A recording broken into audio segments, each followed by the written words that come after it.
Yeah, well, I was just trying to get a point across before we all, take our rest. Oh, I'm sorry, he's still on here. He didn't copy. He didn't compromise. Jimmy just plugged in and changed music forever. But even legends have their own legends. I don't know, man. They're just freaking out when we play. But they listen, though, which is a groovy thing. In just 4 years, Jimi Hendrix redrew the blueprint of the guitar. He blurred genre lines, defied technical limits, and became the sound of a cultural revolution. But through all the chaos, all the feedback and fire, he had a quiet reverence for the ones who came before, for the ones who lit his fuse. The players he worshipped weren't always flashy, but they had soul, style, fire beneath the strings. He didn't just listen. He studied, he borrowed, he built on their sound, and then he burned the rulebook. Muddy Waters, B.B. King, Elmore James, Eric Clapton. Each one left fingerprints on Hendrix's sound, and Hendrix never hid it. And when he spoke their names, he didn't do it as a rock star. He did it as a student, an eternal fan. They're happening as far as music-wise, but as far as, they're really stuck up on like ballads and pop. He wasn't just chasing fame, he was chasing sound, truth, magic. Here are the 6 guitarists Jimi Hendrix held above all others, louder than distortion, deeper than feedback. And why, even after all this time, he never stopped chasing them. Number 1. B.B. King. Some players bend notes. B.B. King bent time. He didn't shred, he didn't race. He made a single note weep, and that was enough.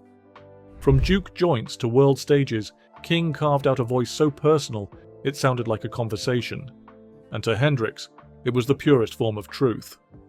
Jimmy once said of King's playing, he could make a guitar talk, like it had a soul of its own. That's not just admiration, it's influence. Jimmy didn't copy BB's licks. He chased the feeling behind them, the control, the restraint, the raw humanity in every bend and vibrato. B.B. King didn't need effects pedals. He had Lucille, his fingers, and an instinct for heartbreak. On stage, King didn't move much. He stood still, eyes closed, and let the guitar do the talking. Hendrix watched that, not just as a guitarist, but as a disciple.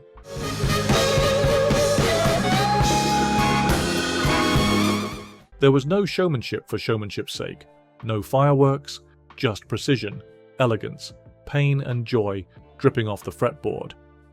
And when Hendrix found his own voice, that DNA was still there, beneath the distortion, beneath the flames. Because King taught him something deeper, the note you don't play is just as loud as the one you do. That silence, that patience, it shaped Hendrix more than any amp ever could.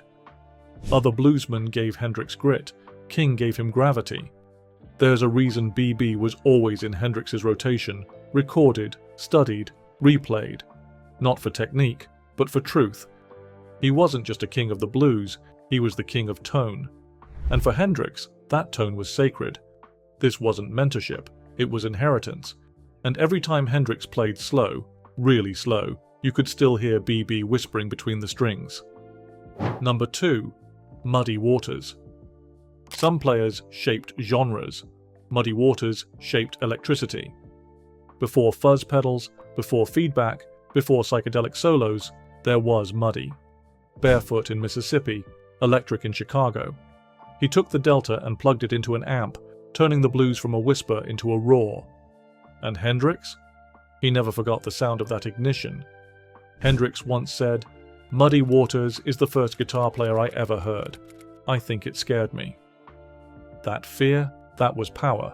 It wasn't the notes, it was the force behind them. Muddy didn't ask the guitar to cry, he made it growl. And to a young Jimi Hendrix, that wasn't just music, it was revelation.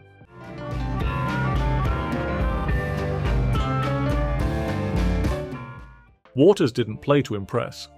He played to survive. His guitar was a weapon, a protest, a prayer, and Hendrix saw that early on, saw how the guitar could be more than an instrument. It could be a body, a voice, a fight. There's a story Hendrix told in interviews. He was just a kid, walking by a radio shop when he heard Muddy's Rolling Stone blasting through the speakers. He stopped, he stared, he said it was like getting hit by lightning.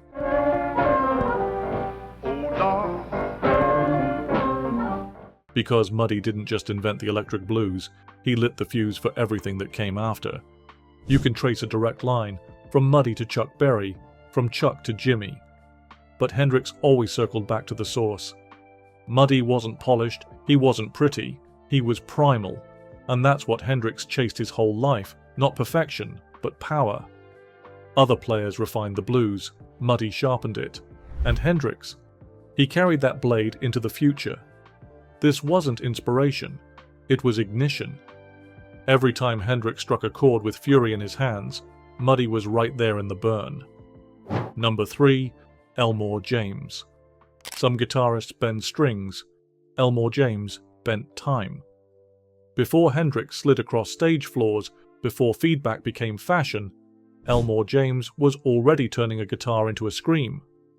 He didn't just invent modern slide guitar, he weaponized it. Hendrix once said, "The first time I heard Elmore, I didn't know a guitar could sound like that." That sharp metallic wail, like a train derailing at midnight, wasn't a mistake. It was Elmore's fingerprint. He used a cheap, modified amp, raw, broken, distorted. And that distortion? Hendrix made it his gospel.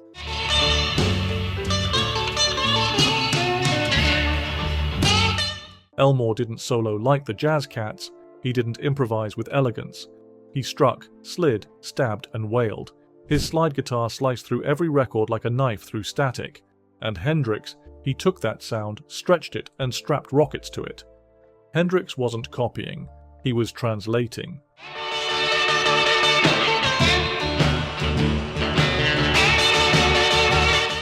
For Hendrix, Elmore wasn't just another bluesman. He was a signal flare.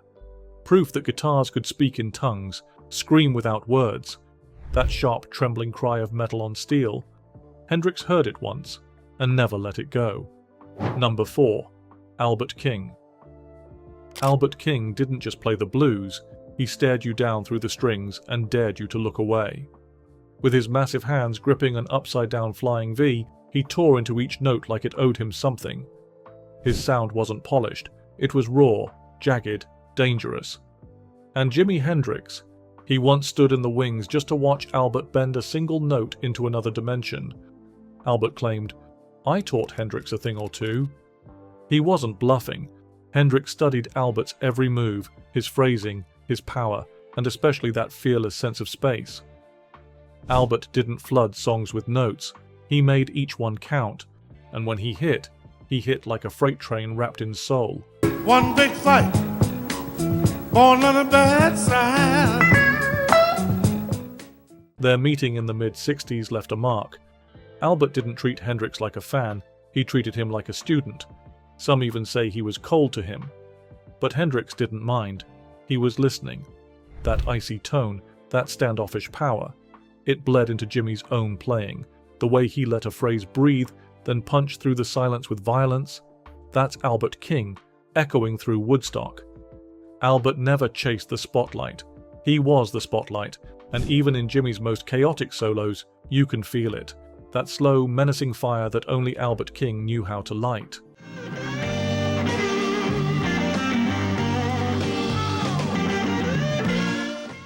Number 5. Eddie Cochran. Before Jimi Hendrix lit guitars on fire, Eddie Cochran was already scorching the airwaves with riffs that felt like a punch to the gut, and a wink right after. Eddie was pure rebellion in a pompadour.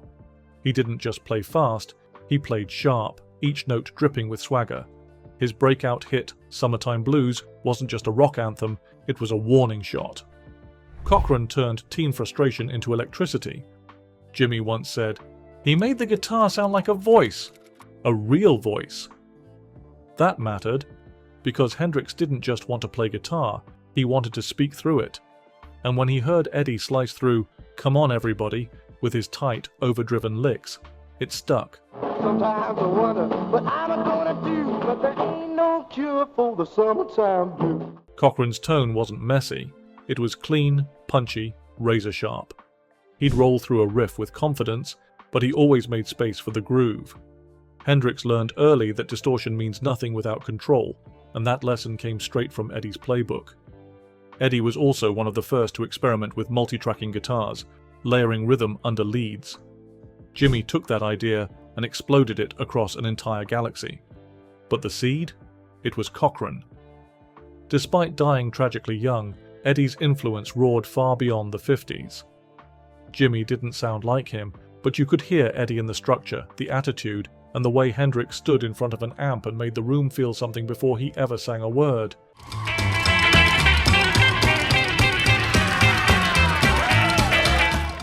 Eddie Cochran made the guitar a weapon, Jimi made it a universe.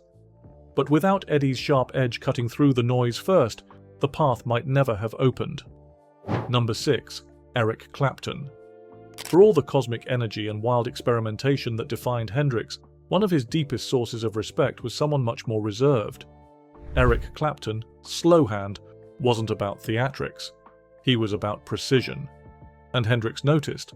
They weren't rivals, they were mirrors. Clapton's blues-rooted phrasing, his ability to bend a note until it sounded like heartbreak itself, fascinated Jimi. And it wasn't just admiration, it was mutual.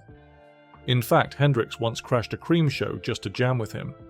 Jimi said, "Eric Clapton plays what he feels, not just what he knows, that's the difference." Clapton's work in Cream, especially tracks like Crossroads, showed Hendrix what economy could sound like. It wasn't always about fire.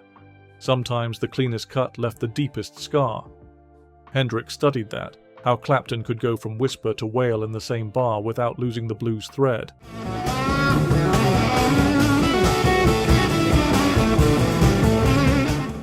And while their styles diverged, Clapton staying close to tradition, Hendrix flying past the stratosphere, they shared one sacred rule. Every note must mean something.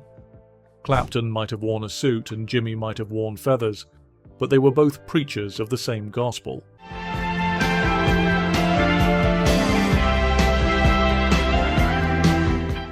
Clapton famously once said, after watching Hendrix perform, "You never told me he was that good." It wasn't defeat, it was shock. Hendrix didn't try to beat Clapton. He wanted to be him, and then surpass the limits Clapton never wanted to cross. Respect, influence, and just a hint of rivalry. Because when Hendrix named Clapton one of his favorites, it wasn't about tone or speed, it was about soul. 6 guitarists, 6 stories, and one man who absorbed them all like electricity through the strings. Hendrix didn't just listen, he studied, borrowed, bent, and reimagined everything these legends offered. His sound wasn't created in isolation, it was forged from muddy southern blues, British swagger, and American rock grit. Each name on this list left a fingerprint on Hendrix's playing, but what makes it all the more remarkable is that even after honoring his heroes, Jimi still managed to sound like no one else. That's not influence, that's transformation. And if this list tells us anything, it's that genius always has roots.